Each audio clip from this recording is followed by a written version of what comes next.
my marking ceremony, my mate, Alex Burke, and my sister, Rose Roth, are caught mating in the dressing room.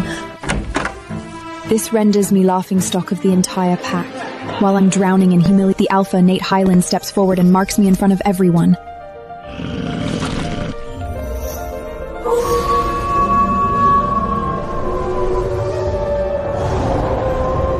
After we get married, Nate treats me exceptionally well. However, we're never able to conceive a pup. Eventually, I turn to IVF and finally get pregnant. Nate becomes even more attentive to me. He even calls me darling in his sleep. I think this is a blessing from the moon goddess. This continued until I hear the conversation between Nate and his beta one day. How could you, Nate? Luna Diana adores you and cares for you so much, but just because Rose is scared of pain and doesn't want to go through pregnancy, you secretly switched their eggs and made Luna Diana carry her child? The pup is due in 2 months. What are you going to do about this? When the pup is born, I'll hand him to Rose and let her live out her dream of being a mother. I'll tell Diana the pup was stillborn. She's just an abandoned Omega. Staying with her for life is compensation enough. So all the love and tenderness he showed me is fake. I immediately schedule an abortion, as I don't want this filthy pup, and I am certainly not holding on to this sham of a marriage either. I may be an Omega, but I am no one's pawn. How could you do this? Aren't you afraid that Luna Diana will notice? There was a long moment of silence before Nate Highland replied coolly. She won't find out. Why are you so sure? She depends on me completely. He sounded so sure of himself as he said that without hesitation. She'll believe whatever I tell her. Then I hope you won't live to regret it. Nate let out a light and relaxed chuckle, like there was nothing to worry about. That day will never come. The truth was unimaginably cruel. I stood outside the meeting room with my nails digging so hard into my palm that they drew blood. But at that moment, I didn't feel a thing. I had come to bring Nate his cloak. The northern winds had turned bitter these past few days, and I didn't want him catching a cold while patrolling the territory. Now, it felt like a wolf's claw had torn straight through my chest, and the freezing wind was slicing through the raw wound. My wolf howled in my mind, feeling my pain. I staggered back to the villa we shared and collapsed onto the rug before the fireplace. I curled up tightly and hugged myself as my whole body shook. The tears just wouldn't stop. Suddenly, the door opened. Nate was back. His heavy boots clomped on the rug and drew closer to me.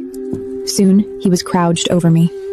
His voice was low and gentle as he spoke, full of the usual warmth and concern I'd grown used to. Why didn't you ask the modes to light the fire? The butler said you haven't eaten today. He also said you didn't look too well. He reached out to tuck a loose strand of hair behind my ear, frowning worriedly. Tell me what's wrong, Diana. Then, he took my hand in his. It was just as warm as always, he added. You need to eat something. Our pup is counting on you for nourishment. I looked up at him. The tender expression he showed on his face was flawless. So this was how convincing an alpha's love could look, even when it was all an act.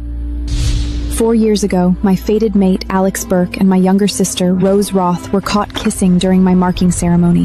My parents forced me to step aside. They said Rose and I shared the same blood, and that it wasn't worth causing a rift over a single male werewolf. They publicly claimed that the invitations they had sent out contained a mistake. They further clarified that the marking ceremony was actually for Rose. As I was drowning in humiliation, Nate stepped out and took my hand. Without hesitation, he marked me by biting down on my neck in front of everyone. I once believed he was my savior who rescued me from shame and scorn. I had a mind for business since I was young. Actually, I was the secret leader behind the largest merchant guild in the South.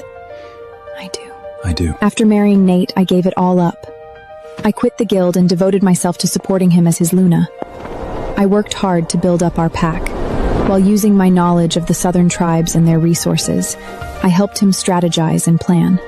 In just a few years, I helped him transform a collapsing minor pack into a powerful rising force in the south. And this year, we finally conceived our heir through IVF. Everything was falling into place. Nate had held me close. The pup is a gift from the moon goddess. The love in his eyes made me willing to give him everything, my body and my soul, for him and our pup. But now, I finally understood that it had all been a carefully woven lie. If he could pretend to be so loving, then why couldn't I? I closed my eyes. When I opened them again, they mirrored the same warmth he showed me. I'm fine. I'm just a bit tired. My voice was soft and sweet, even sounding a little playful. It betrayed none of what I truly felt inside. Nate visibly relaxed as he patted the back of my hand. That's good. I'll have the butler bring in someone to give you a massage. In my mind, I scoffed and thought, all right then, my wolf and I will keep up the act for 3 more days. In 3 more days, this ends for good.